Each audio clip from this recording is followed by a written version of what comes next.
Remember getting Newsweek as a child? I looked forward to it. I believe that Newsweek made me a smarter kid. It was like highlights with war.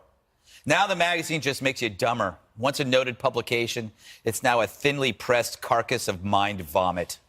Their latest, an article by Melissa Matthews called How Murderer Charles Manson and Donald Trump Used Language to Gain Followers. Hold on. Isn't that what Newsweek does? Use language to gain followers? Isn't that what Melissa Matthews does? Isn't that what the New York Times does? Isn't that what we all do? Does that make Newsweek like Manson? Imagine how this story came about. A group of young editors, close to my age, early 30s. They're sitting around. They're hoping for any idea to take a naked Charlie Rose off their minds. He's like a hairless cat on his hind legs, smoking a pipe. Now, they know they're one paycheck away from opening a cat-sitting business in Brooklyn. Finally, a cretin says, let's compare Manson to Trump. Relieved, they break for lunch. Vegan wraps and green tea all around.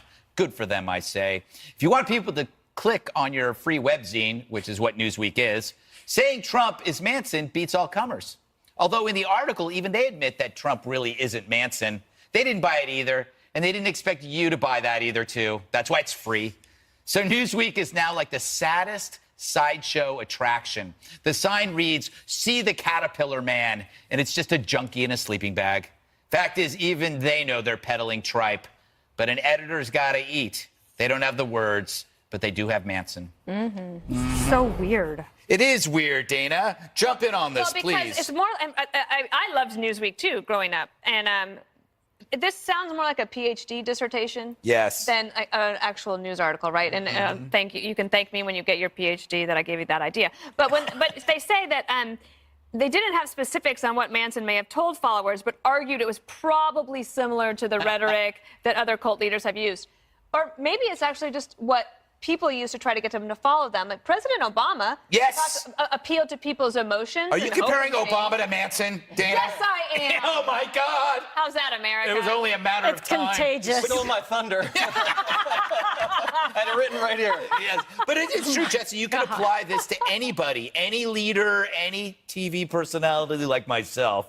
Who's quite persuasive and influential. That's right. Any politician is guilty of being charismatic and preying on people's emotions. Yeah. They do this with all Republicans, though. They've compared Trump with Hitler, to ISIS, to O.J. Simpson. This was lazy clickbait. It's a smear.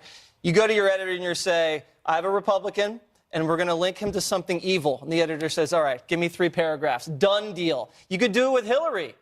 Easily. Hillary, she's Teflon. She gets away with everything. O.J. is like Hillary. See how easy that was? Does that get me into Newsweek, though? No, because it's not liberal Democrat. Webzine. Juan, what happened to Newsweek? I love that magazine. I did too. I knew that it was trying very hard to beat Time because Time was always like more successful.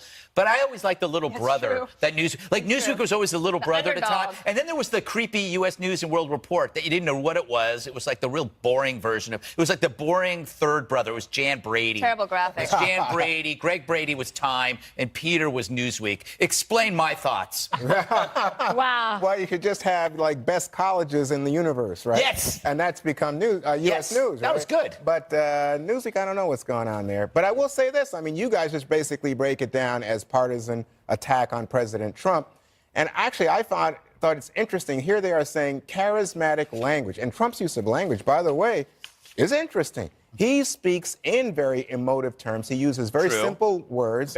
Make America great again would be a prime example. Lock her up. Build a wall. Right. Very simple, But direct how's language. that different than hope and change? Then what? That's like hope and change. No. But that's not the heart and soul of an Obama speech. It's not the soul of Obama's anybody boring. else's speech. Remember how boring his speeches Well, were? no, I think Obama's a fine speaker, but I don't think he's a great speaker. I think he's a fine speaker. But Trump this is the greatest specific speaker use ever. Of language, no, by not. But I must say, remember, his demographic, you know what? A lot of people who didn't graduate from college, and I think it works very well. That's You could say that about President Obama, couldn't you? I love the poorly educated. Is that That's what Trump I know, said. but that's very insulting. That is That's not true. insulting. Oh, okay. The guy That's all I voted The guy's for. use of language is fantastic. It has made him president of the United States. That's an honor. Well, it's made him a very successful American entrepreneur as well. Right. I mean, it's people who So he sounds speaks like in people that are just way. jealous that he's been able to connect with people, and he hasn't been, trapped by worrying about being politically correct. He's found an audience out there, and it resonates, and I think it's across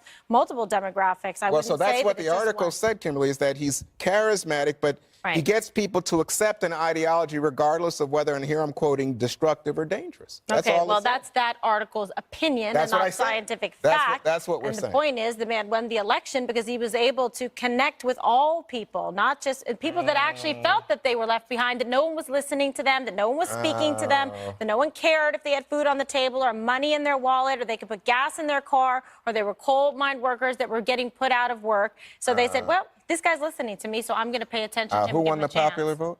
Who's president of the United States? Here we go again. That's like saying the So did Al football team got the most yards. So did Oh, look at this. Years later, with regret, an admission. Al Gore So should be you president. Obviously, and he won Hillary the can popular. co-author a book. I'm comparing you to Yeah. ISIS. ISIS. If you could compare. Juan Williams and Hillary Yeah, you don't wanna Clinton, they take can us there. co-author a book. We still don't know what happened. That's right. We still don't get it. All right.